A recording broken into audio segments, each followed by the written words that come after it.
Bruja siendo una bebida mágica, sabemos que desde el origen de los tiempos han existido quienes, mediante una aparente capacidad sobrenatural, manejaron, para mal o para bien, lo que hoy podemos llamar magia. La magia surgió cuando los primeros humanos descubrieron la existencia de fuerzas invisibles a su alrededor. Los hombres fueron conscientes de los efectos de la gravedad, la electricidad y el magnetismo mucho antes de que estas palabras se usaran.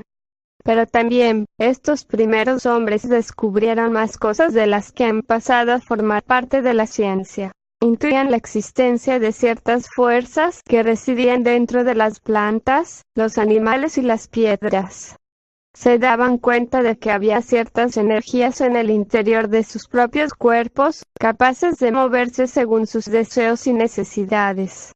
La magia fue surgiendo a lo largo de siglos de experimentación, errores e inspiración. Evolucionó hasta convertirse en un instrumento de poder personal, una herramienta con un potencial fantástico, tanto para producir daño como para brindar ayuda.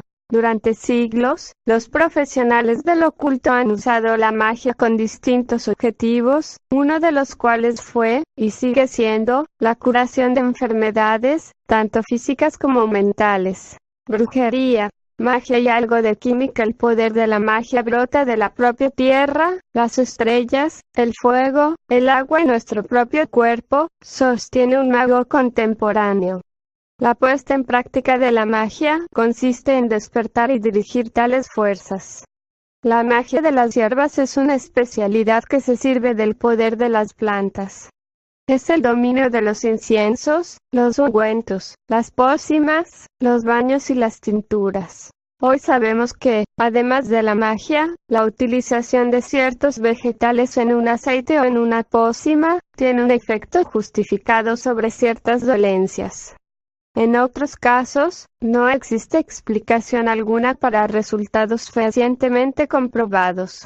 Tal es el caso de los ungüentos, usados por brujos y hechiceros para aniquilar la enfermedad donde quiera que se apliquen. Básicamente, el vehículo utilizado para sus componentes activos es la grasa animal, aunque lo importante sean las sustancias disueltas en ella, activas por vía cutánea. Por ello se prefiere untar en zonas de la piel donde ésta es más fina, con rica irrigación sanguínea. Así, el llamado ungüento de las brujas, usado para provocar un estado de analgesia y sopor, tenía la siguiente receta: grasa humana, hachís, cáñamo, amapola, eléboro y girasol. Al margen de su carga energética, el ungüento era un verdadero cóctel de narcóticos. Una mezcla muy difundida en el siglo XVII para curar enfermedades profundas. No servía sobre heridas abiertas, consistía en agregar a una base de cera de abejas derretida 4 gotas de cedro, 2 de sándalo, 1 de eucalipto y 1 de cinamomo. Con este ungüento, cargado durante su preparación con el deseo de sanar al enfermo, se recobraba, dicen, la salud en no más de una semana. Para recuperar la capacidad sexual perdida se untaba la zona afectada con una mezcla vegetal que, en una base de grasa, incorporaba jengibre, eneldo, hierbabuena y vainilla. La medicina oculta hace uso también de aceites que se extienden sobre el cuerpo con el fin de provocar diversas alteraciones mágicas. Así, hechiceras francesas del siglo XVII eliminaban el cansancio extremo con un aceite a base de naranja, lima y cardamomo. Quemaduras, úlceras y llagas eran curadas mediante la unción con un aceite que contenía partes iguales de escaramujo y agrimonia, 2 vegetales que hoy se sabe contienen un principio activo cicatrizante. Para inducir sueños psíquicos y acelerar curaciones, aún hoy se usa el aceite de la luna, preparado con partes iguales de sándalo y jazmín. Efectivo, al parecer, únicamente si se utiliza en plenilunio. Como se puede ver, la mayoría de los métodos curativos usados en brujería se basaban en elementos naturales, mayoritariamente vegetales.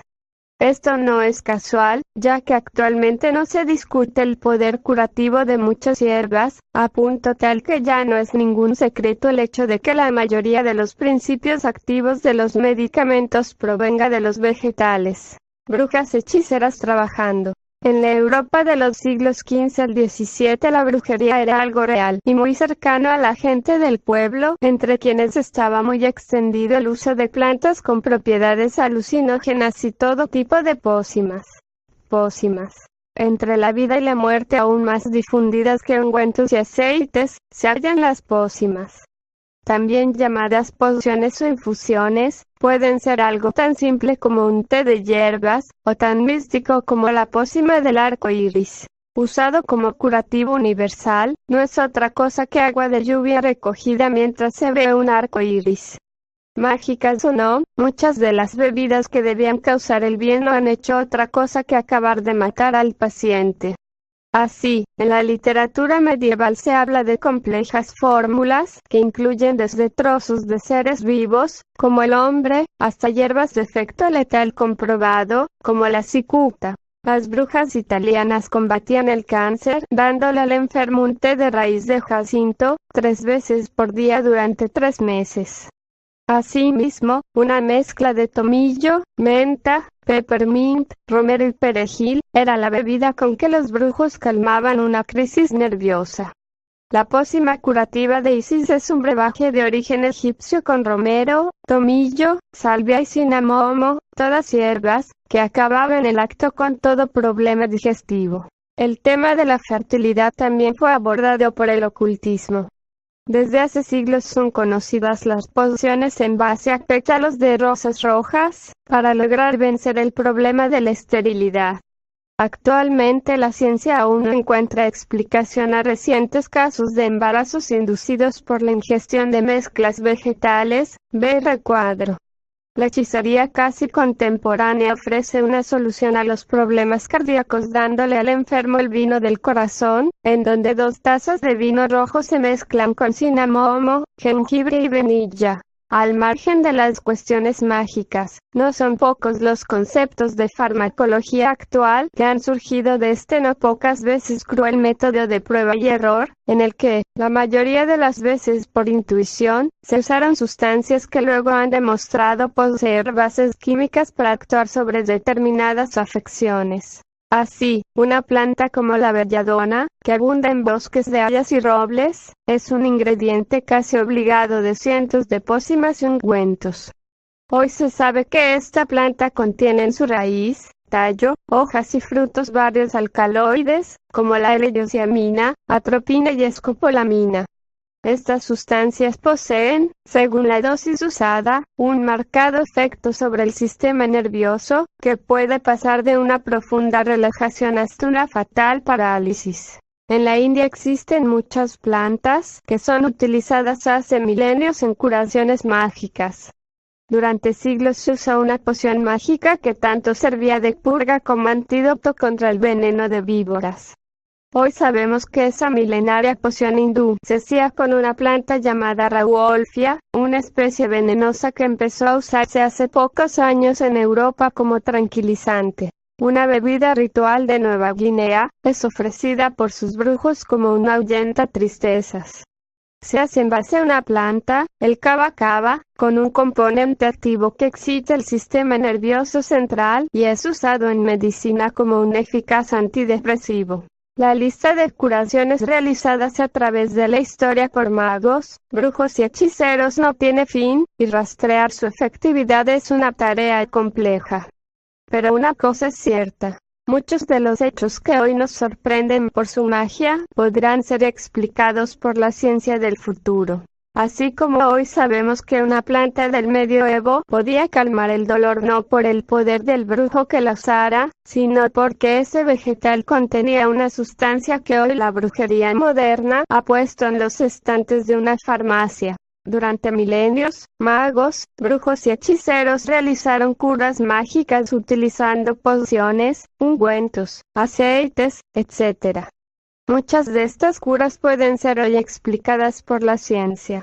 La mayoría de los componentes de las sustancias usadas en los actos de curación eran de origen vegetal. Muchas de las mezclas usadas tenían un efecto fuertemente narcótico, y era común el uso del hachís y la amapola. Según los magos, el verdadero efecto de una pócima se debe a la energía transmitida al combinar los ingredientes, que así son activados. El uso frecuente de plantas de elevada toxicidad como la belladona y la cicuta, fue causa frecuente de muerte en los rituales curativos del siglo XIV. Hoy se sabe que la efectividad de muchos de los tratamientos mágicos de ciertas afecciones se deben a principios químicos activos, presentes en las hierbas utilizadas por los hechiceros. Brujas siendo una bebida